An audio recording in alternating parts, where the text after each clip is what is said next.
আমাদের এই ছোট বাংলাদেশে প্রতি রাত্রে হাজার হাজার সভা হচ্ছে, কিন্তু মানুষের পরিবর্তন কোথায়, মানুষের হেদায়েত কোথায়? এগুলি মনে হয় যেন একটা অরণ্য রুদন করা হইতেছে, একটা মাঠের মধ্যে চিৎকার করা হইতেছে, কেউ শুননেওয়ালা নাই। একটা অবস্থা। এটা শুধু আপনাদেরকে বলতেছি না, আমাকে নিয়েই বলতেছি আপনাদেরকে, আমারও একই অবস্থা। আমার যতটুকু হেদায়েত হওয়ার দরকার ছিল এতটুকু আমি হই নাই। তো এই যে অবস্থাটা, এই অবস্থার অবসান কবে হবে? এগুলি বললো দুঃখে কথাগুলি বললাম, এগুলি খুব আনন্দে কথাগুলি বলছি না। যা হোক, আল্লাহ তাআলা যা করেন চেষ্টা তো থাকতেই হবে, এটাই তো নিয়ম। চেষ্টা করে যেতে হবে, ফলাফল তো আল্লাহ তাআলার হাতে।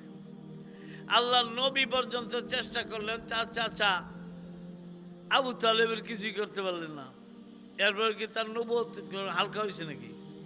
হ্যাঁ, তো এখানে যারা দিন বুঝে তারা দিনের জন্য মানুষকে ডাকবে, মানুষ যদি না মানে তাহলে তো তারটা আদায় হয়ে যাবে।